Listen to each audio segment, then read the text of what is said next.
Yep. Ko Eric, thank you very much for coming. Thanks for having me. I really appreciate you. Yeah. For context, when I first entered into your home, Which is yesterday. which is yesterday, by the way, I realized that there's a shit ton of books, ya kan? A lot of books. A lot of books. Di situ gue mulai mikir kayak, fuck, this guy is actually very, very, very interesting gitu. Tapi I didn't get to speak to you much. Yeah, Karena yes, Marco was collaborating with you. Yeah. Terus gue mulai mikir kayak, anjing, nih orang actually is very interesting, I wanna talk to him. Makanya gue langsung DM lu malamnya, hey, Yeah. you wanna do a podcast? Dan Yeah. akhirnya, here we are right now. Yeah. Gitu. Nah, sekarang, as I mentioned before in the voice note, kayak the reason why I built this podcast adalah, I feel like me personally as a young man, I often feel lost, confused, and without direction. But every time I get to speak with like older men, especially people like Marco, people like you, I often walk away from those conversations feeling a little bit less stupid, a little bit less lost. Dan dari itu gue mikir kayak, wait a second, kalau misalnya ada orang-orang di luar sana yang sebenarnya mirip kayak gue, they feel lost, confused, and without direction, wouldn't they actually love to be able to hear these conversations that I get to have with these people juga Yeah. gitu. And that's why I built this. Nah, sekarang I'm a big believer that in order for you to understand someone very deeply, you have to understand the things that they went through in the past gitu. Karena I do believe that if you get to provide a listening ear to the people that you get to speak to, you will realize that they have stories in their life, they have insights, they have wisdom that you get to walk away from. Gitu. So, in order for me to understand who you are, can you walk me through the story of your childhood? What are the things that you walked through that enabled you to be the kind of person sitting right in front of me right now? Okay, so how far do you want me to go back in time? I would say umur 12. Umur 12. Umur 12 itu berarti kelas berapa tuh? SD 6. SD kurang 6. lebih. Oke, SD 6 ya.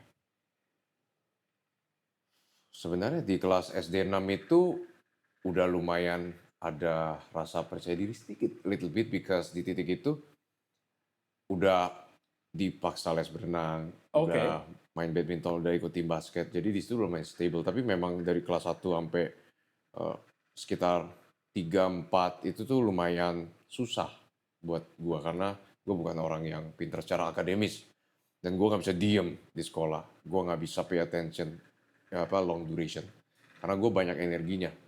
Jadi mau nggak mau itu di channel di aktivitas fisik, itu tuh yang dilakuin. Dan pas kelas 6 itu karena my dad itu suka basket, jadi titik itu memang udah nelen banyak exercise yang bikin gue disiplin di situ. Dan ya sekitar kelas 4 sampai 6 lah, itu ikut tim basket di sekolah elementary. Nah itu kan kalau misalkan nilai let's say di bawah KKM 0,1 misalkan berapa lap gitu, disuruh lari. Jadi kayak udah ngerasain lah kayak gitu-gitu. Nilai harus oke biar masih bisa ikut gitu after school extracurricular. Jadi memang budaya disiplin secara fisik ya memang udah lumayan ada di keluargaku dari kecil. Kayak gitu sih. Jadi itu pas kecil memang agak kompensasi ketidakpintaran akademis di Physical activity. and activities. Iya, benar. Dirinya. Iya. I see. I think it's very interesting kayak how you mention kayak pertama lu bilang kelas SD you're already becoming more confident, and the reason why you become more confident is because you're already physically competent gitu loh. Iya, At benar. least Iya. udah mulai sering berenang, Iya. udah mulai sering basketball. Bener. Kayak I think it's an interesting distinction to see kayak in order for you to build your confidence, which is more internal, itu you first build your physical competence dulu, Iya, bener. which is in the external Iya, sides. iya, Gitu. iya. Okay. I think Mike, you mentioned a bit about your dad, yeah. Iya. I'm very curious about this karena I do feel like a son's relationship with his father hasn't been talked much, Tapi those kinds of conversations are actually very important to have. So my question to you is that if you could describe your father in 3 words, what would it be? Wah, tough.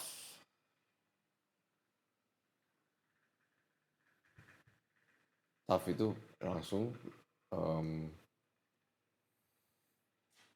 principled. Tough, principled. And then discipline. Tough, principled, disciplined. Kalau dipikir-pikir tuh kayak bener-bener definition masculine man banget ya. iya. Jadi ya, tough, Iya. physical, disciplined. Benar-benar. Jadi dia, Iya, benar. that's really cool. Nah, I'm very curious kayak, I feel like in this world, there's basically 2 types of men. Oke. Men who wanted to be like their father, or men who don't want to be like their father. Itu loh. Kayak, for context guys, jadi kan kemarin Eric lagi ngobrol bareng Marco, ya kan? And then you mentioned something about kayak people have to have 2 things in their life. Something to run forward to, and something to run away from. Iya. Jadinya. Benar.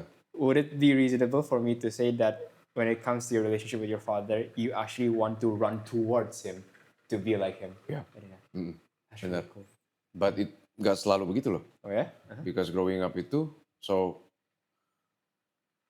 my grandfather itu way more patriarchal. Oh, okay. Benar-benar very, very traditionalnya to the max lah. Jadi yang cowok nggak boleh masuk dapur. Cewek cuman pokoknya di rumah. Pas di zaman my father itu berkurang. Oh, okay. Berkurang. And di zamanku sekarang lebih berkurang lagi. Right. Tapi ada beberapa essence yang nggak hilang. Which is? The masculinity part. Okay. Still, weak man is not going to be tolerated. Weakness is not tolerated. Weakness is not tolerated. Masalahnya adalah we live in a modern world, right? Ini gua kelahiran 98 masih lumayan hoki karena ada physical activities karena belum begitu main gadget kan. Right. Tapi itu pun buatku gini, my dad is going to say my grandfather is too tough. Me when I'm growing up sama bilang bokap itu terlalu tough. Because gua ngelihat orang-orang di sekitarku gak ada bokapnya yang kayak my dad. Gak ada yang se-tough itu. Gak ada yang basically dia kerja, terus sempat kerja, kuliah, terus masih main basket. Jadi Right. kayak all in one gitu. No excuse. Gak pernah sick leave gitu, itu sick tetap. Gas. Iya tetap gas tipenya kayak gitu. Makanya kita sakit dikit tetap suruh masuk sekolah. Masuk sekolah. Jarang banget yang kayak apa sakit terus diizinin gitu. Nah Right, itu kan right. kalau anak kecil gak ngerti, it's easy for me to look back and say that, yeah, dad was right, gitu loh. Like, banyak hal yang ya benar, gitu loh. Apalagi Iya. terutama yang benar-benar gue ketampar itu, waktu gue kerja korporat, gitu. Real politik di kantor itu seperti apa, dan pandangan-pandangan dan prinsip-prinsip yang dia taruh di me gitu loh. Itu gampang dilihat, oh iya papa pas gue kecil ngomong kayak gini. Tapi gue kan, ini penting juga, ke Amerika. Amerika kan is not going to talk about politik dan sebagainya macam ya. It's about yang politically correct lah, apalagi zaman 2016 sampai 2020 gue di US. Oh it's about fairness dan sebagainya macamnya. A little bit soft lah di sana. Okay. Kayak masculinity is downward di Amerika yang gue rasain. Jadi ada momen di mana growing up, mau kecil sampai zaman kuliah, yang kalau aku masuk ke ranah atau area-area di mana gue disenggol untuk jadi victim, untuk jadi bilang bahwa toughness atau masculinity itu toxic dan sebagainya macam, itu gue bisa ke lereng yang berbahaya jadi loyo. I see. Nah, karena memang pas growing up kita nggak ngerti. Oh, papa terlalu jadul, terlalu tradisional, terlalu suruh laki harus ini, harus itu, kayak gitu kan. Tapi ketika gue udah kerja, udah bisnis, udah ketipu, udah dealing with people, well actually you know what? Fuck me, I was wrong. Iya, banyak hal kayak gitu. kayak beberapa wejangan-wejangan yang agak ekstrim. Ternyata, well, actually you know what? Yeah. That makes sense somehow. I have this idea in my head kayak when it comes to young men, as kids we tend to idolize our father. As teenagers we tend to demonize them, ya kan? Kenapa lu begini, kenapa lu begitu? Yeah. You shouldn't be this way, you should be that way. And when we're more mature, we tend to humanize them, and we realize kayak, fuck, he's right actually. Yeah. Gitu. I think it's a kayak, I feel like that's a common arc in like almost every man's life untuk ngerasa kayak, oh my dad is a superhero, and then they feel like, fuck, kayak, my dad is wrong about this, and then they turn into kayak, actually he's right. Gitu. Iya. Kan? Itu kalau misalkan, again, people who hate toughness and masculinity kan, again tadi lu bilang ada running away, ada running towards kan. Yes. Nah, yang running away ini biasa ada di posisi di mana dia terlalu early buang semua virtues masculine karena sakit hati, kayak Right. bawa victim atau kemakan ideologi tertentu, atau dia ada di posisi di mana kan dia dibully sama orang yang lebih maskulin atau gimana, jadi kayak bitter gitu, jadi running towards masculine virtues gitu kan, running from Right. their dad gitu kan. Yeah. It's kind of like the story of two brothers raised by an alcoholic father Yeah. kan. Like satunya sukses, satunya jadi pemabuk. And then ketika dua-duanya ditanya, kenapa lu jadi seperti ini sekarang? Ya because of my dad. Yeah. So in this case gue punya role model yang bagus, tapi kan bisa dipakai alasan buat, iya, gue nggak mau kayak gitu hidupnya, kayak toughness dan sebagainya macam. No, dunia zaman sekarang semua kita comfortable, man it's okay to be weak dan sebagainya macamnya. Gue bisa masuk nerana sana. Or lu pengen bener-bener take the lessons, and then lu aim yang lebih tinggi dalam itu yang lebih susah, which requires you to be a masculine man kan. Betul. Untung gue ke jalur yang itu. Yang benar. Iya, Yes. Jadinya. yang bener relative to what, Iya, exactly. Barusan gue mau ngomong itu. tadi. relative to what I value What you and value. wanted in life. Jadinya. Iya. Yeah. What I'm hearing from you is that if there's one word that literally describes your father, Makanya gue. monggo, it would be masculine, kan? Nah, sekarang pertanyaan kedua adalah what's the definition of a masculine man? And what I'm hearing from you adalah the definition of a masculine man is a strong man, which begs another question, what is the definition of a strong man? A strong man is someone who doesn't make excuses when things get hard. Ketika dia lagi sakit, dia tetap kerja. Yeah. Ketika dia lagi merasa I don't feel like it, they still show up in a way that shows honor. Yeah. That's Honor. the definition of a masculine Yeah, man. setuju. Jadinya. Heeh, benar. So if strong men are men who doesn't make any excuses, berarti you kalau inverse, you bisa ngerti bahwa weak men are those who always make excuses jadinya Benar. towards their lives. Iya, Yeah, setuju. I think that's a very interesting thing to think about. Kayak, I think karena I built this podcast especially for young men in mind ya kan. And I feel like young men itu seringkali kayak they're a bit confused kayak, okay, what's a masculine man gitu? Ya kan? Who do I look up to? Apakah figur-figur kayak Andrew Tate gitu, ya kan? Apakah figur-figur kayak Chris Bumstead? Apakah figur-figur kayak Chris Williamson gitu? They're confused ya kan? And I wanna ask you about this juga kayak, does being an emotional man make you weak? Kalau kita coba Indonesiain ya, Ah, jadi pria berperasaan yang sangat-sangat sensitif terhadap perasaan orang atau dirinya sendiri, aware about emotions, itu make them weak gak? No.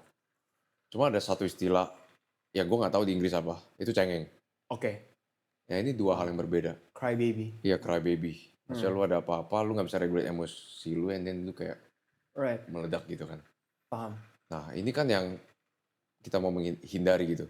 Whereas gue personally, gue nggak merasa gue orang yang naturally stoic gitu. Karena gue deket sama my mother juga kan. I see. Jadi kayak lumayan emosional lah. Kayak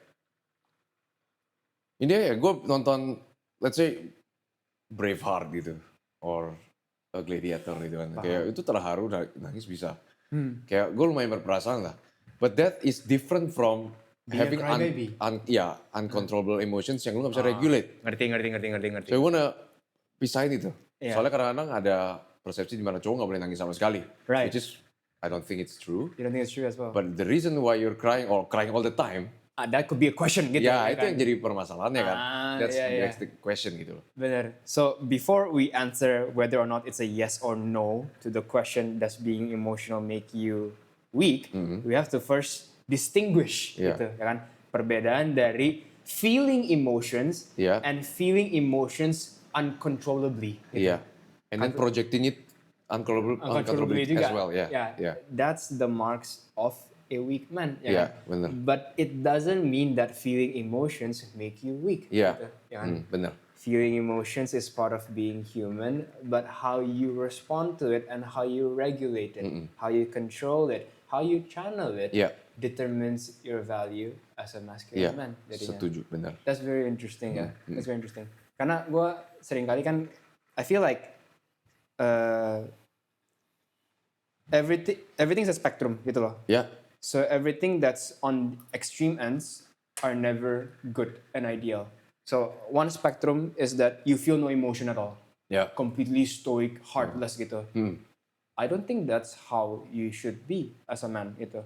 Tapi at the same time, feeling your emotions uncontrollably and projecting it uncontrollably is also not ideal. Yeah. So right now the question adalah how do you find the perfect balance between the two, Yeah. where you can feel emotions and at the same time you can regulate them and show up in ways that are important for you. Iya, jadinya. benar.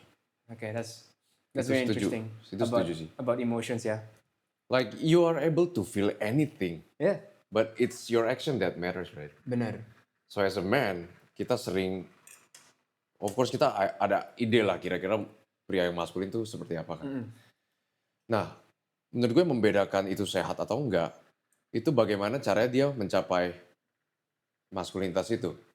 Kalau gue misalkan bilang, ya cara gue terlihat stoic dan strong as a man, itu adalah dengan gue numbing away my emotions. So, gue misalkan alkohol atau I do drugs, Right. itu extreme ends. Tapi my point is, cara untuk mendapatkan menjadi figur maskulin itu kan, itu yang menjadi pertanyaan. Whereas, let's say me as a man, let me be honest, misalnya gue journaling, it's not traditionally masculine. Ini kan, Betul. meditasi, journaling, doing Wim Hof breathing, right? I'm able to regulate my emotions and I can perform as a man in the real world. Nah, caranya sehat. Benar. Jadi yang bikin kita label sesuatu itu, I had the term, but the toxic masculinity, itu kan, toxic masculinity, itu caranya yang destruktif untuk mencapai idea of man. If caranya bagus, regulasi emosi, you do some cognitive behavioral therapy or, ACT itu acceptance and commitment therapy, lu bisa jadi man yang seperti itu, masculine, then that's the way to go, karena healthy, not repressing emotions. Ngerti. Tapi bisa tetap ke tujuannya. Paham. So, what makes a toxic masculine man and a healthy masculine man isn't the masculinity, tapi the path that you take to reach the destination, which is the same. Yeah. Kan? Yeah. Either is it a healthy path or is it the unhealthy path? Ya, Jadinya. bener. That's a very interesting idea. Yeah. Very, very cool. Now, I want to draw back to this part. Timeline. Oke, no. Bukan timeline. Bukan. Timeline lagi. Ada timeline-nya. You mentioned a bit that you're close to your mother, Ya, and the way that she influenced you is that you feel emotions, which we have to establish that feeling emotions is not bad. Yep. Kan? We established already feeling emotions is part of what makes you human. Nah, sekarang my question to you adalah kayak, I feel like for every man, generally speaking, ya. they first experience love from their mother. Ya kan? What's an important truth that you learned about love because you saw how your mother loved you?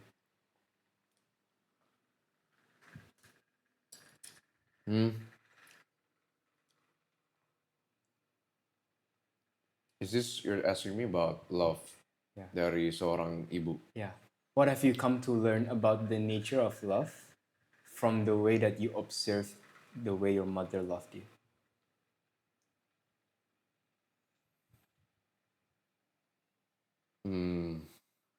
Ya, first of all, love yang nyata itu ada.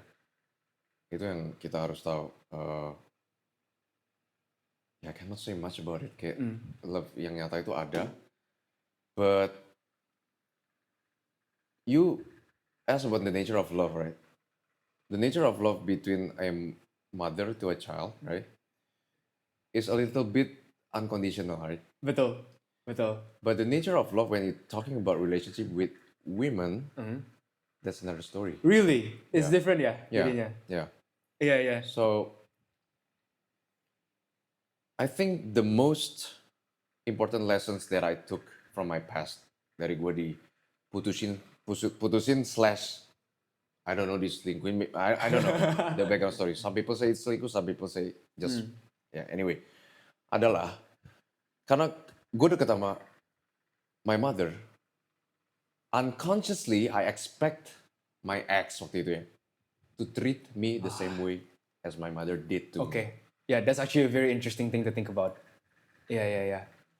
What I'm hearing from you is that the way that your mother loved you is unconditional, but because you experienced that, you assumed that other women should love you unconditionally yes. as well. Yeah. In the same way that your mother loved you. Yeah. But that's an inaccurate framework jadinya. Very, very inaccurate. Yeah. Okay. Do you think that, karena what I'm trying to hint here is that I feel like there's the way a father loves a son and the way that a mother loves a son Oh. is fucking different, man. Beda jauh banget. Beda jauh banget. But I feel like both is equally important Yeah. gitu loh, in order to make you to be a healthy masculine man ini. Jadi, It's just the yin yang. yeah. What do you think about it? Ya, aku setuju. Karena my mother is a little bit of people pleaser gitu. People pleaser. Karena very empathetic, right? Whereas my dad itu encourage us to take risk. To Stand up for yourself. Yeah, be brave. And sometimes ada masa di mana like my mom is a little bit complaining lah. Like, hey don't do this, don't do that, Yeah. right? But my dad, go ahead gitu kan. Gas gitu Ya. loh. Kayak kita pulang-pulang main basket berantem gitu misalkan. Hey, oh ya, just don't do stupid stuff kalau misalkan ada berantem and then you baik-baikan lah apa gimana. But the element of berantem biasalah sebagai laki, right? Yeah. But your mom definitely going to like Jangan berantem, yeah, jangan berantem. just jangan sama sekali. Iya. Rough and tumble, ada kecenderungan itu. Betul, ada Yeah, right? kecenderungan. Iya. Jadi kenapa tough love versus benar-benar empathetic love dalam hubungan gue sama mama, gue sama papa, itu kerasa banget bedanya. Betul. Dan jujur, growing up, teenager tuh kuliah dan setelahnya, gue rasa apalagi orang yang nggak deket sama papanya ya, ini waktunya lu talk to your dad. Karena selama lu kecil pasti lu otomatis deket sama nyokap kalau misalkan lu tradisional keluarganya. Nah, lu akan ngerasain sendiri kalau lu di dunia nyata, real, keras ya. Apalagi kita bukan negara yang very very maju kan. This masculine virtues itu udah bukan sesuatu yang lu pilih atau enggak, itu harus lu punya. You need to Iya, have. in order because to you have survive. to survive. Betul. Jadi talk to your dad. Talk to your dad. Kalau lu growing up, nah memang kalau misalkan lu nggak ada sosok role model, nah itu baru agak tough. Because you don't really know who to look up to. Iya, Kan? sebagai laki. Benar. Orang laki sama perempuan kasih dating advice ke cowok aja pasti beda. Oh, it's fucking two different worlds. Two different worlds, right? Two different worlds. Because they have their own unconscious apa ya? Inclination. Iya, inclinations yang mempengaruhi The way they think. iya the way they think and give advice gitu ke kita kan. Ngerti. Nature-nya tuh berbeda banget kan. Jadi, Nature-nya beda. ya. Hmm. So, I want to talk about motherly love bentar. So, I was in Europe, ya kan, waktu itu. Dan gue ke Vatikan. Di Vatikan tuh masuk ke Holy Door-nya dan ada patung Michelangelo yang dia buat Mother Mary sama Jesus. Yeah. Jesusnya lagi mati gitu. Mother Yeah. Mary-nya begini. Terus ini, we both know Jordan Peterson. Ya. Jordan Peterson bilang kayak gini, the most purest form of motherly love is the love of Mother Mary to Jesus Christ. Why? Because it's the kind of love that nurtures Jesus from the moment that he was a kid till the way he's adult. But she's also courageous enough to let him go into the destruction of the world. Kenapa? Karena seringkali, as you mentioned before, I feel like motherly love, if you push it to a certain extreme, itu bakal jadi apa? Overprotective, Iya. Overbearing. overprotective, ya kan? Dan akhirnya apa? These kids are not exposed to the real world and they miss the development of their human potential. Peter Pan world. Yeah, exactly, kayak Peter Pan jadinya, ya kan? You become a man-child because you're constantly protected by your mother, Yeah. gitu jadinya. This is a very complicated idea, tapi Jordan Peterson mentioned this as well. Pernah dengar cerita Hansel and Gretel? Ya.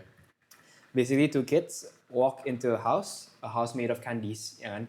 And a house made of candies, there is a devouring witch. Yeah. What's the symbolism of it? It symbolizes how when a child is overloaded by the love of the mother, Yeah. which is the candy, Yeah. there is a devouring witch that devours the soul of those men juga jadinya. And that's why father figures are very important jadinya. To teach them and to encourage them, go out there into the chaotic world, be destroyed, and then resurrect gitu jadinya. Becoming a better man. Bener. And that's why kayak I feel like motherly figure and fatherly figure is very important. Kenapa? Karena kita balikin juga deh sekarang. Kita kan ngomongin kayak motherly figure, motherly love, kalau misalnya kita push to the extreme, jadi kayak gimana? I feel like fatherly love, kalau di push to the extreme, itu juga bisa destructive gak menurut lo? Bisa. Always disciplined. Yeah. Don't feel your emotions. Always show up. Karena I feel like in the end of the day, no matter how strong you are as a man, there will be days when you just fucking fall apart and you need that female nurturing love to, come on, let's Yeah. go again. I still accept you. Oh. I still accept you. And then you find the encouragement to, let's fucking go again. Gitu. Iya. Would you agree with that? Ya, gue Bahwa agree. Kayak fatherly love, if you push to extreme, juga bisa destructive. Is it true? Gue gak kebayang sih hidup gue kalau gak ada nyokap. Nyokap. Ya gak ada my mom. Kayaknya bakal jadi robot juga sih gue. Right? Iya. Kayak discipline, structure. Tapi there's no room for feeling things gitu. I think that is one of the reasons kenapa gue benar-benar gak tertarik sama cewek yang keras. Oh, okay.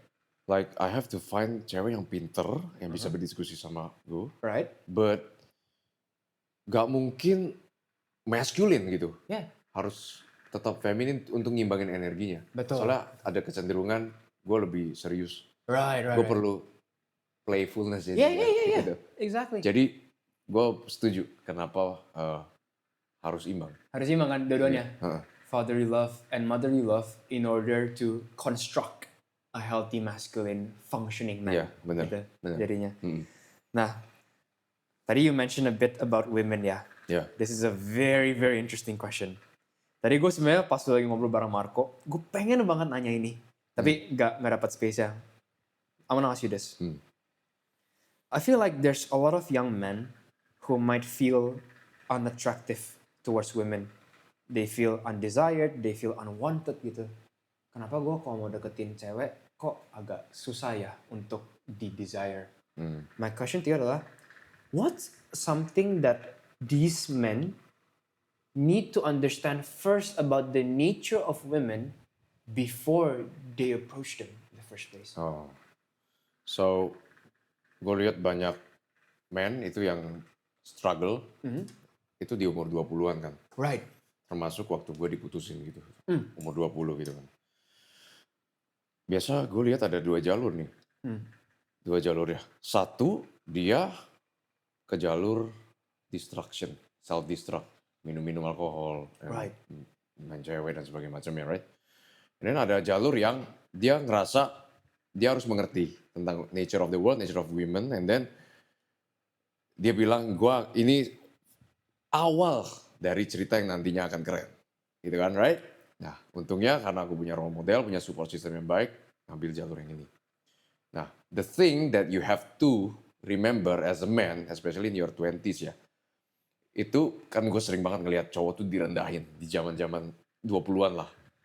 Karena women itu ada di peaknya di masa-masa 20-an, right? Mereka secara market value, not as a human being ya, mind you, but secara market value, the market value SMV, right? Itu ada di peaknya. Jadi seringkali ada, kalau yang karakternya nggak baik, itu ngejatuhin cowok. Nah kita ada di posisi itu, 20-an. Kita masih kroco, belum ada apa-apa. But the nature is, kita lama baru naik. Karena kita butuh bisa independent, leading our life ya. And then the masculine virtue, toughness dan sebagainya macamnya. Dan it's not easy to build, it takes time. So, jangan kecil hati. There will be time when you will be powerful. And then, lu punya option. Jadi jangan kecil hati kalau direndahin wanita, direndahin orang saat 20 karena itu wajar. Lu belum punya value. Just build yourself up pelan-pelan. Kalau lu hardworking udah pasti nilai lu nambah. Oke? Secara fisik, secara finansial, secara mental, secara holistik lah. Naikin 30-an. And then lu look down. Lu pasti, oh ya, gue udah lumayan di atas. Gue sekarang punya options. Gue bisa cari cewek yang baik. What I'm hearing from you adalah the nature of women and men in terms of their value here, not market value, ya kan? Tapi their value itu very different. Women reach their peak at the age of 20. Men reach their peak later, Yeah. in their 30s. Why? Because in order for them to be a high value man, it requires a lot of time, Yeah. a lot of patience, a lot of effort for them to build. Dan masa buildingnya itu apa? Di masa 20-nya 20s-nya ini. Ya. Bener. Bener. Bener. So, for those young men who feel like, fuck, kayak kenapa gue umur 20 gak ada yang mau sama gue? Jangan berkecil hati. Why? Because there will be a time when you will reap the fruits of your harvest darinya. Iya. Ini masa lu tabur, ya, tabur, 28-30 baru lu tuai lagi. Yeah, I think this is a message juga ya buat both men and women ya. Don't make yourself turun kelasnya dengan ketika cewek ada di peaknya 20-an. Lu sebagai cowok seumuran, lu ngemis-ngemis. Kalau lu di-threaten, gue tinggalin lu dan sebagainya macam ya. Lu ngemis-ngemis, lu nulis puisi lah di Instagram to get her back gitu kan. Lu diinjek-injek. Dude, lu kalau misalkan tahu banyak orang cowok ya, banyak cowok yang umur 30 ngelihat balik ke past self-nya dia. What did I do? Gitu kan. What the fuck is wrong with me? Dan ini pattern yang terjadi sepanjang sejarah terus-menerus. Jadi makanya lu harus learn from people who are older than you and don't repeat the same mistake. Yeah. Gitu kan? Yeah, exactly. But when you fell in love, it's freaking hard to see the bigger picture. You're flooded with your excitement, right? Infatuation, right? Yeah.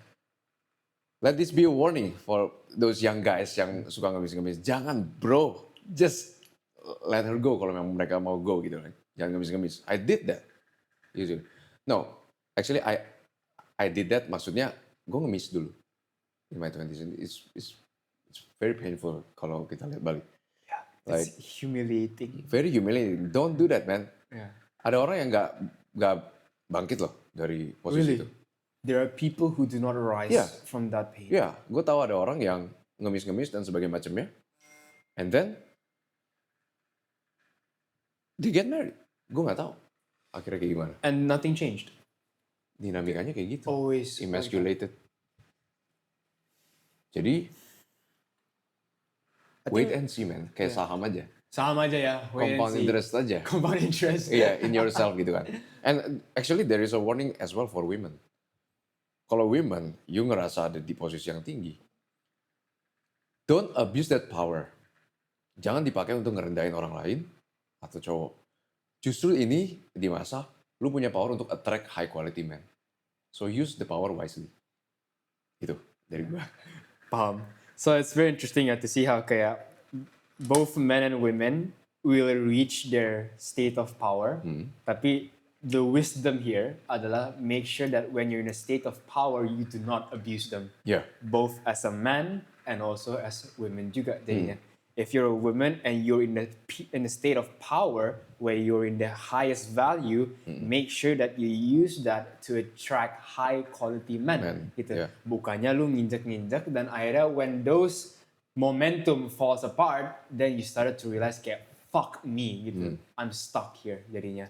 Yeah. And I cannot have the attractive power to attract high quality men jadinya. Yeah. Works the same when it comes to men juga. Men, when you reach your peak, be careful not to abuse your power juga. Gitu. Iya, betul. When you're in a state of power, make sure that you use it to attract high quality women as well. Gitu. Benar, setuju. That's actually a very Pemikiran gue tuh kayak gitu. that's a very solid piece of wisdom, by the way. When you're in a state of power, hati-hati, jangan kepala gede, because your time will come when your momentum will die down. Iya, Jadi roda hati-hati. dunia itu berputar. Roda dunia itu berputar ya jadinya. There's a time when you're underneath, there's a time when you're above. Yeah. And there will be a time where you will go underneath juga. Yeah. Because in the end of the day, both men and women will age and they will die in the end of the day. Yeah. Allow me to process that because that's actually a very solid piece of wisdom there. Yeah. You mentioned about high quality men and high quality women. Let's start with a very simple question, yeah. What are the characteristics of a high quality man? Ciri-ciri yang dimana kalau lu lihat lu langsung tahu, nah that's the definition, that's a representation of a high quality man. Prinsip itu nomor satu. Principle. Lu punya prinsip yang kuat. Ini yang benar-benar gue dapetin dari my father. This allows me untuk jalan lurus, right? Walaupun gue bukan orang yang begitu dalam tanda kutip taat gimana, tapi gue prinsipal banget. Makanya gue nggak pernah mabokan, gue nggak pernah ngerokok sampai sekarang. Even try nggak pernah. Because I have values, gue pengen gue jadi role model yang bagus untuk adik gue, and then generation of young men later. Dan gue pengen bisa main sama cucu-cucu gue bisa panjang umur. Dan gak ngerepotin orang sekitar gue. Jadi kenapa gue punya prinsip itu? Karena gue mikirin orang sekitar gue juga. Dan ketika lu punya prinsip, lu hidup lebih gampang. Karena you are not tempted by anything yang bisa bawa lu away from that principle. Jadi cowok harus punya prinsip. Itu yang nomor satu. That's very interesting. I just noticed something ya, gue baru nyadar. Kayak, you mention a lot kayak, father figures are important to make you principled and to give you direction in your life. Tapi something else yang gue baru notice adalah kayak, tunggu dulu. Yes, mentor figures are important, tapi mentee figures are equally important for you. Yeah. Kenapa? It gave you a sense of accountability to make sure that you don't fuck up. I was like, hey, fuck me, that's actually a cool insight gitu loh. Like, jadi ada dua sisi ya? Ada dua sisi jadinya bro, gitu. Ya kan? Jadi yang keren kan? Yang bikin, jadi kalau bisa disummarize ya. Iya.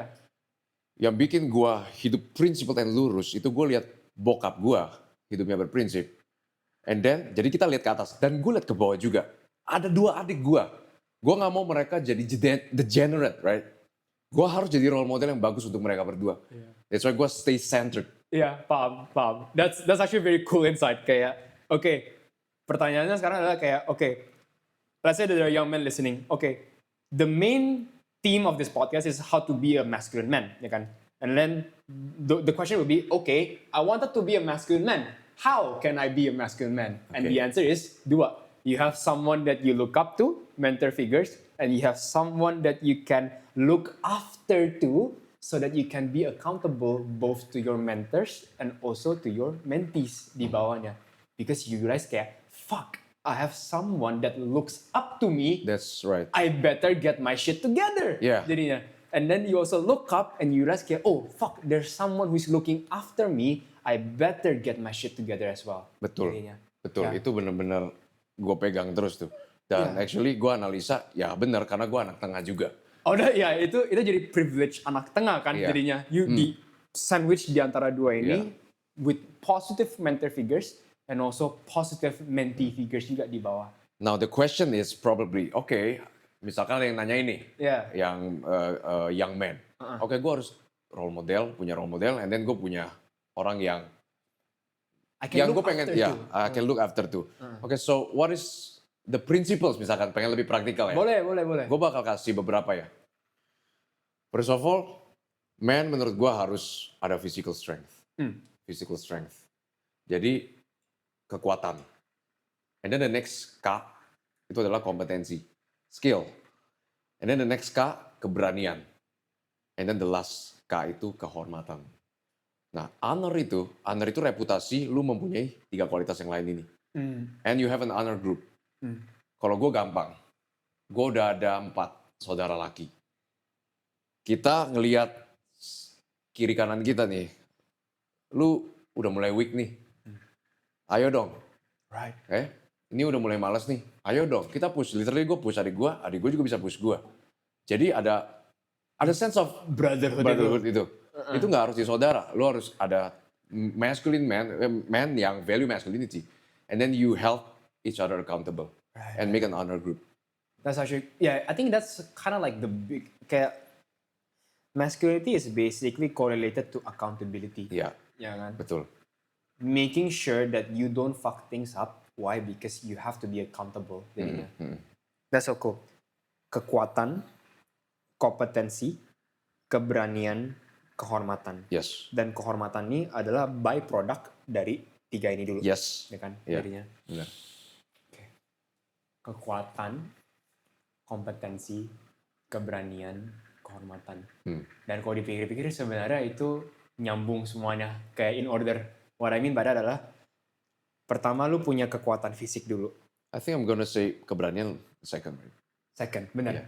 Justru kayak kekuatan fisik dulu, you get yourself physically competent, dengan baru lu jadi Berani. kompeten. Oh, lu berani dulu. Iya, berani dulu. Berani dulu. Karena lu physically competent. Iya, ya physical kan? competent. Makanya berani, Baru and then lu berani nyoba skill. makanya jadi kompeten. Ya. Baru lu jadi Dihormati. jadinya. Benar. Yeah, that's interesting. Jadi orang yang sering mikir kayak gue pengen dihormati, itu salah bro pertanyaannya.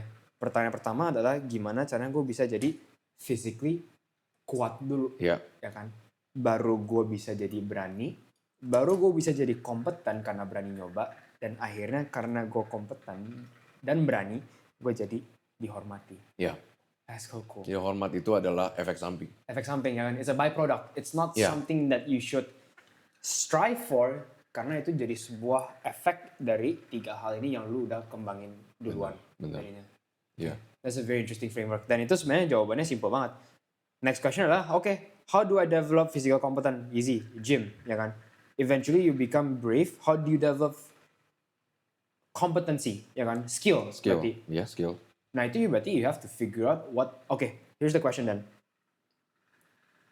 How can men be more competent? Do they have to look inward dulu untuk mencari apa yang mereka suka? Atau mereka just have to fucking try everything and then you can figure out what you like? Gue ngelihatnya itu nggak black and white. And ada 2 approach. Kalau lu tipe orang yang sangat-sangat pragmatis, yang pengen apa-apa cepat hasil, you have to look inside for a little bit of interest and a purpose gitu. Right. Biar lu bisa imbangin. Tapi kalau lu orang yang sangat idealis dari kecil, yang lu harus suka baru belajar, lu harus lihat the practical side as well. Ya, Jadi approach-nya beda tergantung lu di mana dalam hidup. paham. Buat gua personally, gue tipe orang yang nggak mau pas kecil ya, nggak mau ngelakuin sesuatu yang gue nggak suka. Kecuali gue rasa gue akan mendapatkan some sort of reward gitu, yeah. and hormat dari situ. So ada di masa dimana gue just learn sesuatu yang penting walaupun gue nggak suka.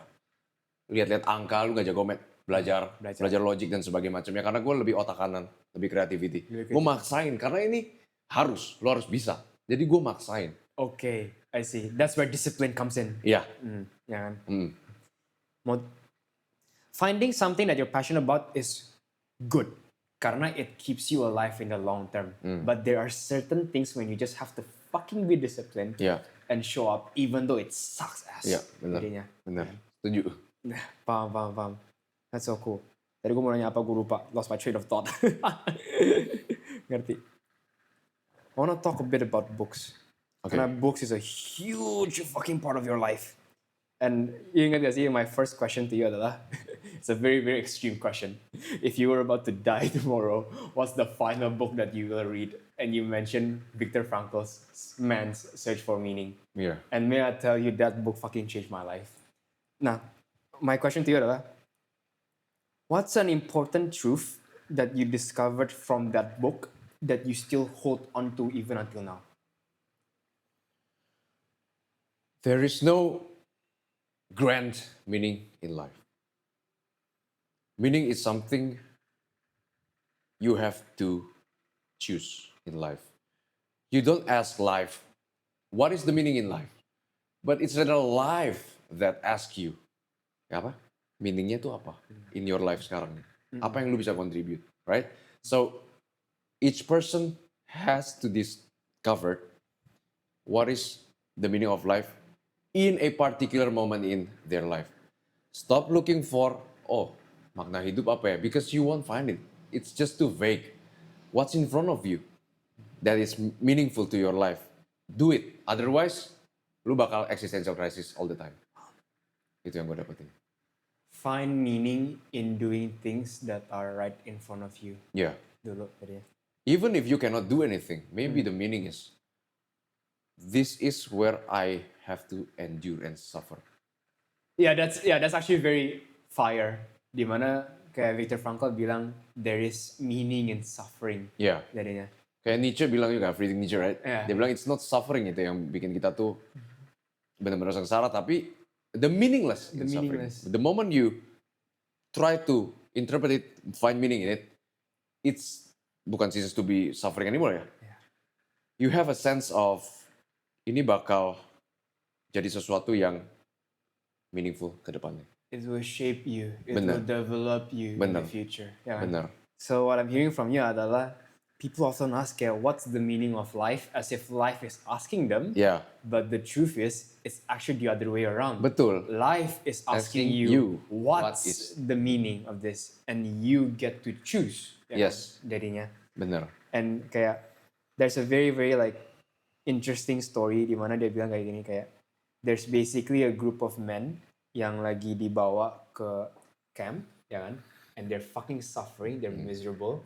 I ingat banget si Viktor Frankl cerita kayak ada satu man di mana kayak dia cuma tiduran di tumpukan jerami dan dia kencingin diri dia sendiri gitu. Karena he lost the purpose of his life already. What's the point of showing up if this never ends? Tapi at the same time, there are other men who are in the exact same position but they still showed up. They still walk in the frosty streets without any shoes. Dan ketika ditanya, kenapa you get to survive? Kenapa you get to endure so much suffering? Jawabannya mereka adalah simple. Because if I endure, I get to see my family. Ya kan? Dan lagi-lagi, orang-orang tuh ibaratnya derive their source of meaning from a lot of sources. Ada seorang yang dapat meaningnya dari family. Ada seorang yang dapat meaningnya dari sense of achievement, sense of pride. Ada orang yang dapat sense of meaning because there's a romantic partner that's waiting for me at the end of the day. So, in the end of the day, the question to you adalah, make sure that you can find the meaning of your life because every single person who has a why can endure anyhow. Almost anyhow, yeah. Jadinya, kan? Benar. And then the most important story in the book ya, this is relevant to this era of cheap dopamine, right? Ini Viktor Frankl bilang kan, kalau gue bisa tahu, bisa tebak nih orang bakal selamat apa enggak, begitu dia choose rokok dibandingkan apa tuh? Dibandingkan makan ya. Other sources of Iya. other sources of dopamine. Begitu dia melihat inmate apa? Inmate ya. Inmates, Iya. betul. Prison inmates. Ya, inmates ini lebih milih rokok dibandingkan makan. Gue tahu ini hidupnya nggak lama. Betul. Karena dia udah mementingkan pleasure dibandingkan sesuatu yang lebih panjang. Betul. Itu tujuannya. I think kayak this is something I want to speak about juga. I feel like one of the most destructive forces to young men sekarang adalah pornography. Ya, And that's exactly pretty much the same principle. ya, You do not have the effort, you do not have the struggle, dan tiba-tiba lu langsung dapat dopamine itu. It completely hijacks your dopamine system jadinya. bener. that's why kayak one of the most, I would say that you would agree with this, that one of the marks of a masculine man adalah men who can delay gratification as well. Oh iya, pasti. Men who are patient, men who can endure, men who can put in the work, men who don't have to experience everything instant. Iya. Everything takes time. Yeah. Kalau nggak bisa fokus, bocor terus, udah kayak pipa dibocor-bocorin, right? You're not gonna go anywhere. Yeah. Wait, if that's the case, that's so cool then. That means kayak one of the most important, okay, maybe there's a young man asking kayak, what's an important element that I should have in my life so that I can live a good life? And if that's the case, what I'm hearing from you adalah an important element adalah focus. Ya kan? Oh iya, Focus bener. is Fokus. important. Something is gini nih, kalau gue bisa jawab ya benar-benar. A young man ask me, apa yang gue harus lakuin? I would rather say, here's what not to do. Jangan sentuh alkohol, jangan sentuh cewek-cewek yang pergaulan bebas, jangan rusak kesehatan lu, right? Jangan PMO gitu, jangan ngincer chip dopamin, jangan gamble. Lu hindarin itu, ntar jalannya terang sendiri. Sendiri ya kan? Lu hilangin kabutnya, Yeah. and then jalan itu bakal ada sendiri. The path becomes clear. And then actually if you ask yourself, what do you really want in life jangka panjang? Sebenarnya orang tuh udah tahu, it's just that they just cannot push away this kabut gitu loh. Distraction, the noise. Yeah, distraction is all over the place, right? Jadi tantangannya adalah balik lagi, fokus. Right. Jadi balik, kalau lu pengen hidup lu meaningful, gak usah kita tanyain lah meaningnya apa. Pasti datang sendiri kalau lu fokus. Betul, right. Focus dulu, and then the meaning will come jadinya. And I think that's so interesting kayak, people say kayak, okay, I want to live a good life. How do I live a good life? Sekarang pertanyaannya bukan how to do, tapi what not to do. dulu. That's easier to answer. Yeah, that's easier to answer. Stop smoking. Don't play with girls. Ya kan? Avoid distraction. Avoid PMO. Avoid doom scrolling. And then you realize kayak, oh shit, the path becomes clear forward. Bener. Kayak, to be fair with you, kayak, this is something, ini one of my New Year resolution itu lucu banget. My New Year resolution adalah my Instagram screen time every day is less than an hour. Gitu. Ini nggak apply to everyone, okay? Karena ada beberapa orang yang emang content creator dan kerjanya di sosmed. Fair point. But generally speaking, orang-orang di sosmed buat apa? Doom scrolling. Iya. Ya kan? So, I realized kayak, it's so funny, kayak the moment that I stopped doom scrolling, I realized kayak, fuck me, kayak I have so many time. Gue selalu bilang, I don't have time to baca buku, I don't have time to study Mandarin, I don't have time to ni. I realize kayak, wait a second, gue ngeliat screen time gue 2 jam anjing di Instagram, scrolling gak jelas, fuck you Dave for doing that gitu. So the moment that I cut down my screen time, I just kayak, oh shit, kayak I actually am a person who have a lot of time and who have a lot of focus and attention. And trust me, the only asset that you have as a young man, itu sebenarnya cuma itu dua. Yeah. Time and attention. You don't have experience, you might not have a lot of money, you might not have a lot of network and access, but you have time and attention. Yeah. Gitu loh. That's something that a lot of older men don't have. Mereka nggak punya waktu dan mereka nggak punya attention to focus on other things. Kenapa? Karena they have a business to run. They have a career to run. Meanwhile, you have a shit ton of time, so you better use that as a competitive edge. Iya, Gitu. bener. Kayak, every time I look, gue pernah mikir kayak gini loh, kayak gue tuh selalu surrounded by older men, kan? People like Margo, people like you, and I feel like anjing, kayak they have a lot of things that I do not have. Terus I muter balik questionnya kayak, wait a second, what's something that I have that they don't have? And I realize that it's time and attention gitu. Bener. The reason why kayak I realize Marco values me so much adalah kenapa? Because I have a lot of time to analyze his content performance, sedangkan dia nggak punya that time. That's my competitive edge to slip in. Makanya like if you're a young man and you feel like anjing kayak I feel so left behind because there's a lot of men kayak so far ahead. But dude, relax. You have a lot of time and attention. You better make use of it so that you can have that as a competitive edge against older men jadinya. Gitu. Bener. That's my train of thought. Time and attention ya jadinya. Yeah, time and attention. It's very interesting. Kayak prinsipal lu adalah kayak instead of figuring out what to do, you just have to simply figure out what not to do. Yeah, man. Because And then everything becomes clear gitu. gue ngumpul sama banyak anak-anak muda gitu kan. Ya yang feeling lost, mereka always bilang gitu, gue nggak tahu mau ngapain dalam hidup. Like, lama-kelamaan gue capek. Karena gue juga nggak tahu gue mau ngapain dalam hidup. But I know what not to do. Yeah. Jangan spend your energy gitu recklessly gitu. Jangan spend your money recklessly. And then suddenly jalan yang clear itu ada. Kelihatan. Setelah lu buang itu semua. It's just foggy. Iya benar. The path is there already. It's just berkabut aja. Berkabut aja. You just have to shut down the noise and distraction and the path becomes clear Iya forward. benar. Itu prinsipku tuh. Via Negativa dari Nassim Taleb itu aku terinspired deh.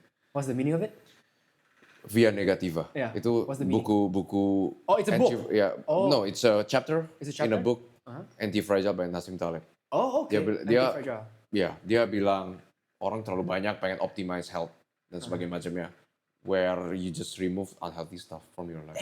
So I'm inspired from that. Sebenarnya kalau dipikir-pikir, that's actually like, okay, I have this idea in my head called a universal principle.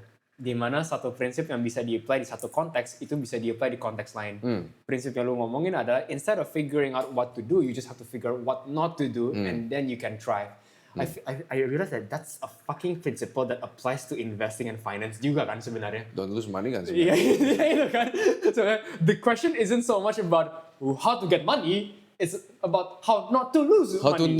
not to lose, Iya. so that you can survive Bener. the game, right? Karena if you survive long enough, compounding will do its magic gitu jadinya. Iya. In a relationship, it's pretty much the same gitu, ya kan? Oh, this is a very cool fucking insight yang gue baru belajar.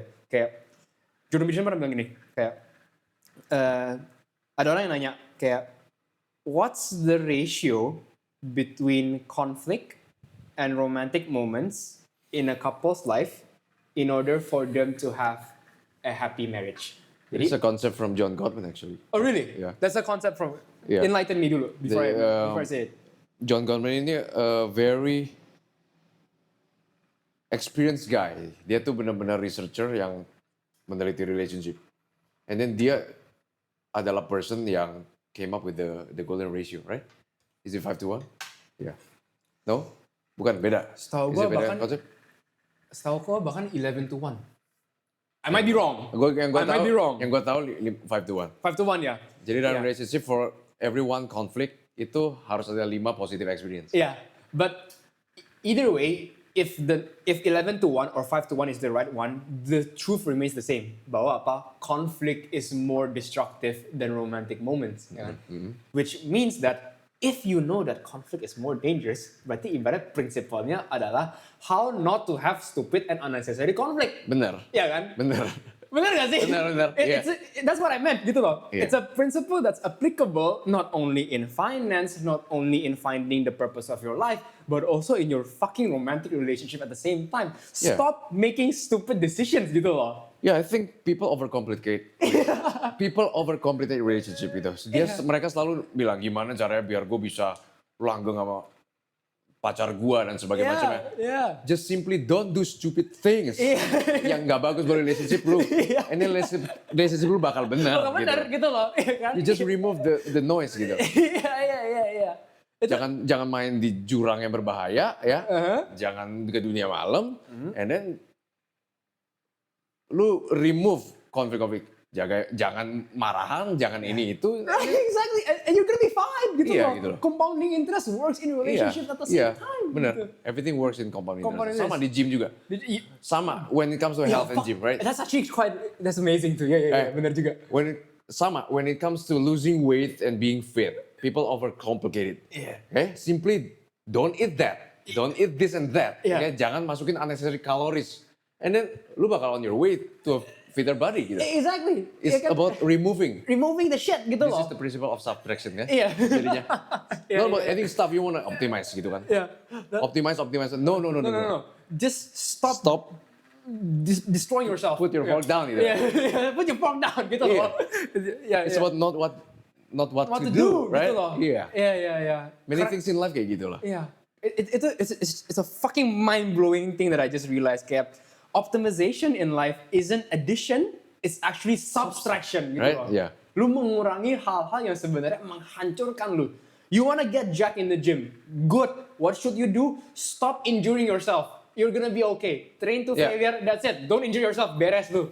Just Dalam 10 tahun lu pasti jadi badannya gitu. Just like Steve Jobs kan. Iya. Dia bilang like, dia bukan punya fokus yang luar biasa. Tapi dia punya ability to buang hal nggak jelas. Iya. Gitu kan. Makanya dia bisa. The art of saying no. Iya, Ya kan? benar. Jadinya. Benar. Fuck, that's actually a powerful principle. Gue izin untuk ulangin lagi ya. If there are young men listening right now and they wanted to optimize their life to have a better life, whatever better means to them, the universal principle here is that optimization is not addition, it's actually subtraction. Kurangilah hal-hal yang menghancurkan lu, and you will realize that compounding interest will do their magic. Benar. That's a fucking golden wisdom, by the way, bro. Itu udah lama tuh. Gue udah ngomong sama adik-adik gue juga. Mereka kalau selalu rasa hilang, just stop doing things yang bikin itu makin parah. Dude, fuck, I baru ingat satu hal. Aduh, this is such a very interesting thing. Jordan Peterson is a very influential person in my life. Okay. Ada satu hal yang dia said yang stick with me so fucking lengket banget. Dia bilang gini, if you want to live a better life, sit at your bed one night, and simply ask yourself a question. What is one stupid thing that I keep on doing today that I know that I could fix, that I would fix? Mulai dari situ dulu, and you figure out kayak, anjing gue goblok ternyata. Tolol gue gitu. You realize the answer. And when you give yourself the time to think about it, you realize that by removing that little shit in your life, you bakal nyadar kayak, anjir, my life just keeps on compounding. Iya, begitu. Yeah, that's a solid principle, by the way. Very, very solid principle. Optimization is not addition, it's actually subtraction. Yep. Oh, fuck. Gitu. Okay, it's already 1 hour. Do you want to cut it here, or do you still want to continue? Boleh continue. Boleh continue. Sampai setengah jam lagi, and then we cut it ya. Yeah. Jadinya. Awesome. Okay, we talk about childhood, we talk about family, we talk about masculinity, we talked about women, we talked about books too. Now, before I continue, I want to give you the space. After all these conversations that lasted for 1 hour, what's something that you wish that we could talk about but we haven't talked about? Ada gak? Friends. Fuck me. Enlighten me. What are your thoughts on friendship? Banyak hal dalam hidup yang holding me back. Itu because gue menganggap friendship itu sesuatu yang harus ku pertahanin no matter what gitu. Jadi dalam hidup gue itu banyak perubahan lah. But orang-orang yang dekat gue di masa-masa tertentu itu melihat gue versinya yang kayak gimana. Versi Eric yang itulah. Gue belajar banyak hal dan sebagainya, right? And then along the way ada teman-teman yang nggak suka perubahan karena they want us to be predictable. Ada yang orang nggak suka arahan hidup kita dan sebagainya macamnya. Well, I still consider them friends gitu lah. But from time to time ada beberapa yang harus gue yang chat duluan, harus gue yang ngajak, kayak banyak alasan dan sebagainya macamnya, right? Kalau ketemu, they treat me as the version of Eric di masa lalu yang gue udah gak kenal itu siapa. Jadi every time gue ketemu orang-orang tertentu, itu reminds me of something yang aku tuh pengen get away from. Gitu. So, orang-orang yang misalkan dulu deket sama gue, itu banyak udah yang hilang.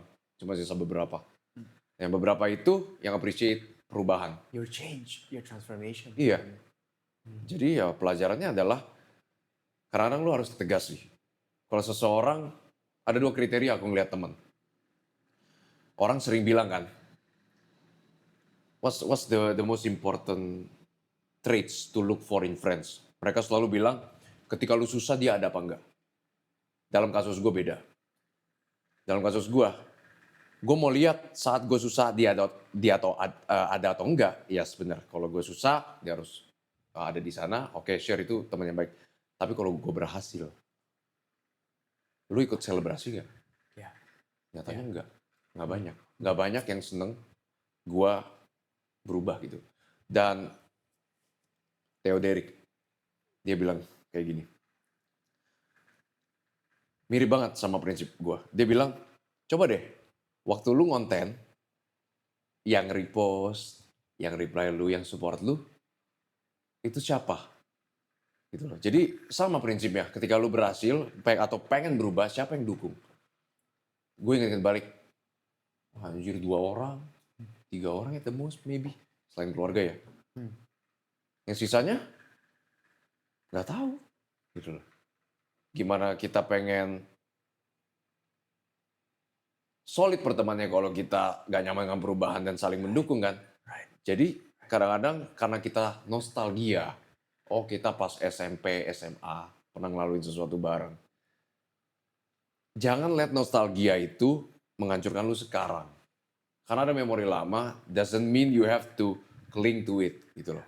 Maybe it's time for a change. Makanya kenapa resolusi tahun 2026 ini salah satunya adalah gue mau ada di lingkaran baru.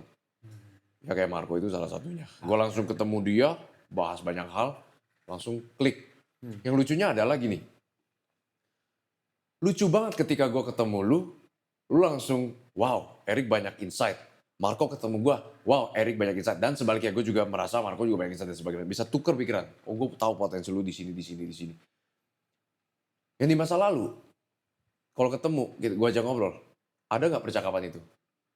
Not really. Yang lihat potensi gue malah orang-orang baru. Itu kan lucu. It's quite ironic. Ironis. Gitu Ironis banget Ironis sebenarnya. banget. Orang-orang yang dulu dekat sama lu, nggak ngelihat potensi lu, nggak ngedukung lu. Yang di depan malah ngedukung Justru lu. bisa ngelihat. That's actually a very good question. That's a very good question.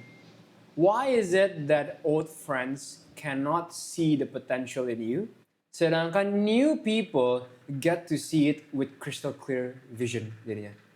Nah, That's a teori gue. What's your theory on that? What's your take? Gue kasih cerita aja deh. Let's see, gue masih berteman sama orang di zaman gue diputusin my ex. Gue emotional, loyo, mentally loyo lah. Bener-bener mindsetnya nggak ngerti biologi, gue idealistik banget lah. They treat me a certain way, right? And dia tahu, oh Erik orangnya emosional, oh Erik orangnya gini gitu, right? Gue suddenly change. What? I became this person. Lalu gue have a very nice relationship right now.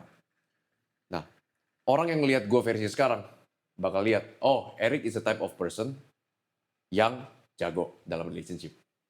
Whereas kalau gue temenan balik sama orang di masa tersebut, he's being something he's not. Ya. Karena dia taunya, ya lu kan aslinya kayak gini. Ngerti. And then you change, Ngerti. becoming something you're not.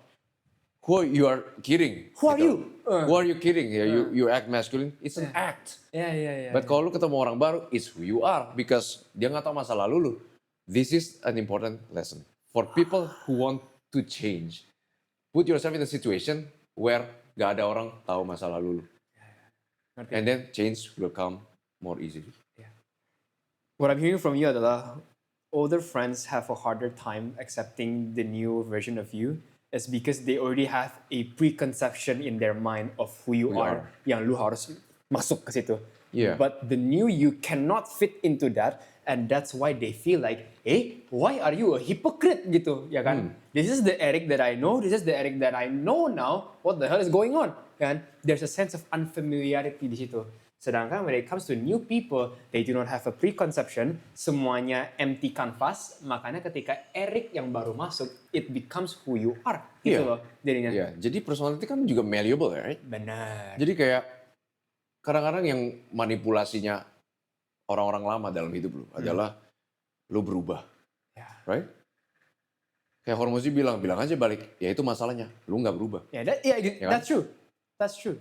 Perubahan itu normal, apalagi kalau it's better for your life. Gitu. Orang di masa lalu lu wajar. Kenapa? Manusia suka prediktibilitas. Familiarity. Dia nggak mau lu tiba-tiba berubah dan nggak bisa dipredik. Gitu, ya kan? Ya kan personalitinya. Bener. It's uncomfortable for them. Apalagi kalau mereka malas dan nggak share lu punya values. Jadi ya itu dia penjelasan kenapa lu harus kadang-kadang tuh buang diri lu ke new jungle lah. New jungle jadinya ya. New Bener. context, new Bener. world. Itu kenapa alasan gua kerja di korporat. Oh, really? Because it's a new jungle for you? Ya. Nah, question. What's an important lesson that you get to learn from how many years in corporate? 2025 baru Januari 2025. Berarti ini Exactly 1 year. exactly 1 year. Yeah. Berarti. In this 1 year in corporate, what's an important lesson that you get to take away from yang sebelumnya lu gak ngerti, tapi sekarang lu ngerti? Banyak pelajaran hidup dari papa. Itu yang finally gue understand. Gue a little bit too idealistic about people in general. Gue terlalu genuine, terlalu terbuka. Whereas gue dulu ngeliat bokap gue itu terlalu sensi. Cautious. Iya, terlalu sensi gitu loh. Oh, takut kebuka dan sebagainya macam. Ketika gue kerja, apalagi gue masuk suatu area yang gue yang jadi paling baru, let's say. Gue nggak tahu situasinya kayak gimana, gue nggak tahu unwritten rules-nya kayak gimana, ya. And then baru gue nyadar, ya apa yang dikatakan papa tuh benar. Yeah. Yang paling gue rasa itu harus hati-hati sama orang. Be cautious. Be cautious. with people. Lu nggak tahu orang seperti apa yang lu hadapin.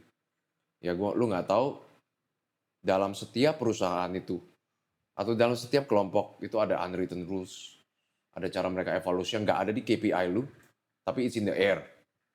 You have to be socially aware. Ini Robert Greene plays in this book ya, The Law of Human Nature, The Laws of Human Nature. Di situ kepake banget.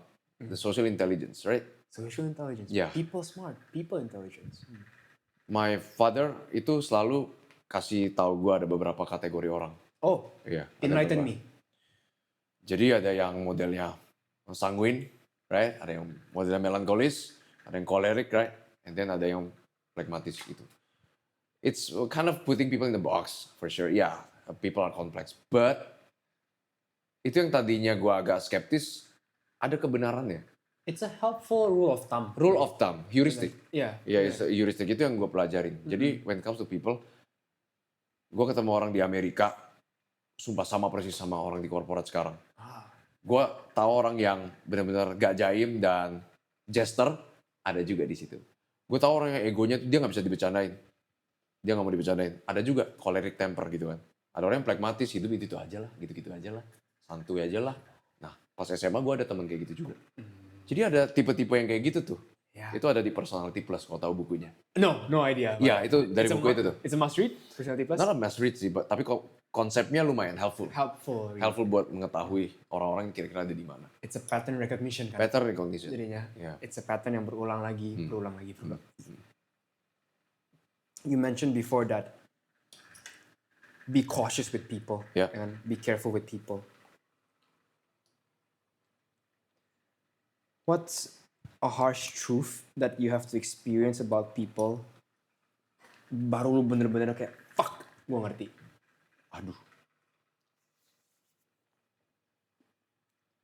The fragility of human ego. Enlighten me.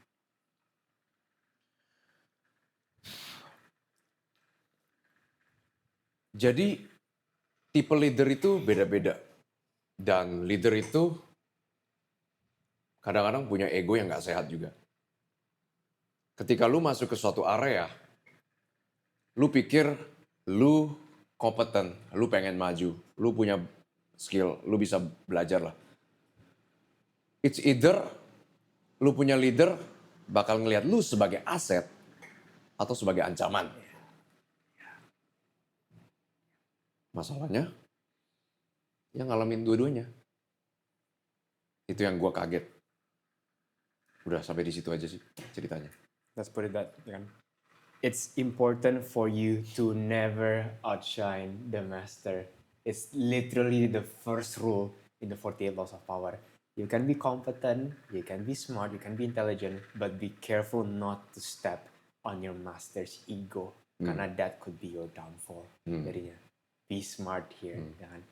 And I feel like being smart, being socially intelligent is something that you have to experience. I feel like you bisa baca itu buku, you bisa tahu nih teorinya itu. Tapi in order for you to live by those theories, you harus pertama Alamin sendiri. alamin dulu. Oh anjing, mistake gue di sini, mistake gue di sini. Yeah. It's basically a concept called unteachable lessons, Yeah. ya kan? Dari Chris Williamson. Yeah. Ada beberapa hal yang emang lu harus ngalamin dulu, baru lu bisa ngerti. Bener. Contohnya kayak bokap lu bilang, be cautious with people. Lu bisa ngerti di kepala, ya be cautious with people, yada. Bahkan gue rasa dia terlalu. Terlalu cautious with people. Yeah. But once you experience it directly, then you start to realize kayak, Itu dia. itu dia. Ini nih contoh yang selama ini cerita doang. Yeah, Gue ngalamin sendiri. Benar. This is where the reality kicks in jadinya. Okay. Bener. It's already 1:16, so I wanna transition to the ending ya. So, my final chapter in the podcast is always about life. And I feel like dari pengertian gue sekarang adalah the quality of your relationships determine the quality of your life juga. So my question to you is very simple. What's something that you absolutely admired from your current partner right now?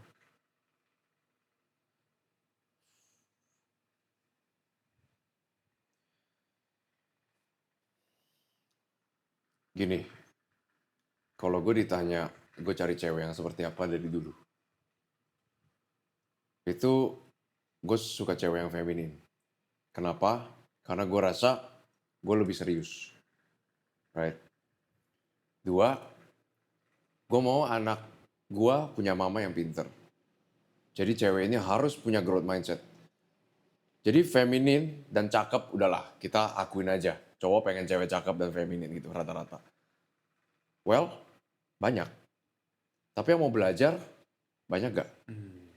Banyak yang malas juga kan. Ngapain cakep doang gitu. Karena gue lihat gue harus pilih mama yang bagus untuk anak gue juga gitu kan. Dan bisa jadi teman untuk tukar pikiran. Jadi yang gue admire dari partner gue yang sekarang adalah pertama, dia bisa bring fun, the fun in me. Karena gue jujur gue serius sih. Gue lumayan serius. Gue bisa secapek apapun dalam kerja, ya ngelihat dia bercanda dan lain-lain bisa cair lagi. Yeah. 1. Dan 2, dia bisa ngedukung dan push gue sih. Dia bisa ngeliat potensi di gue dan push gue. Dan mau belajar juga. Dia jadi suka baca buku kan tadinya nggak baca, jadi suka baca buku juga. Which is something very admirable, by the way. Kemampuan dan keinginan untuk berubah menjadi lebih baik. Iya. That's not something that a lot of people have. Bener. Jadi itu. It's so interesting kayak, okay, what I'm hearing from you adalah it's basically 2 simple things. Playfulness and intelligence. Yeah. Playful enough to bring out the fun in your life because your life can be very serious at times. Yeah. And intelligence because you wanted to have an intelligent mother for your kids and an intelligent partner to push you and to be able to think things through with you juga. Bener. That's fucking solid, by the way. I really love how you phrase the question kayak, what are the things that you're looking for in a partner? Terus you reframe the question again. What kind of mother do I want my kids to have? Iya. And it's this very simple answer. Playful and intelligent. Iya. Bener. Fucking solid answer, by the way. Playful and intelligence. Fuck. I'm enjoying this podcast so far, by the way. I'm really enjoying it. Good. Final question.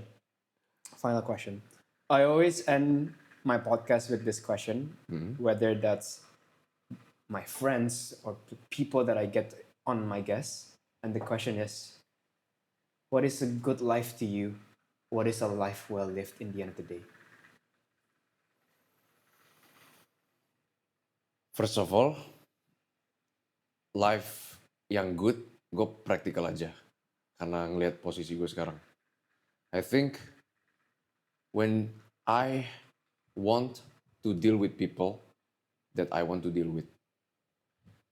And when I am independent, ini bukan masalah uang ya. People can have a lot of money but Not be independent. being tied Yeah. gitu, to something To a gitu. job, to an Yeah. occupation.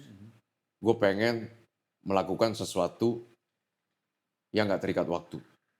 bisa independen secara financial, physically, and gue bisa deal with people yang gue pengen deal with, not to kiss their ass atau takut offend dan sebagainya macam. Itu dulu deh, nggak usah kita pikirin panjang-panjang. Boleh. Jadi independen, and then gue harus tetap dekat sama keluarga gue. A good life to you is a life that is free, ya kan? Nggak terikat dengan waktu, nggak terikat dengan apapun, nggak dipaksa untuk deal with people that you don't want to deal with. Itu yang penting banget sih. Freedom itu, ya kan? Not being enslaved, not being emasculated Iya. as a man. Bener. And then in the end of the day, after that freedom apa? Relationship with your family. So kita balik lagi kayak prinsipku yang tadi ya. Heeh. Gue menjawab ini sebenarnya kelihatannya kayak gue punya tujuan, tapi no, tetap what I'm looking for ya ke depannya. Maybe independent is the answer, tapi it's about removing things, jangan things. I don't want to deal with people that you don't want to deal with. exactly. You don't want to lick their ass. Yeah, exactly. Gue nggak mau harus deal with people that I don't want to deal with. Gue nggak mau ada orang yang nggak lebih pinter dari gue, tapi karena mereka punya posisi tertentu bisa nginjek gue.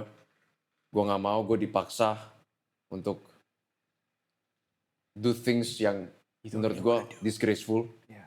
Ya, jadi gue mau remove itu dulu. It's about subtraction. Bener. Removing the bullshit in your life. Iya.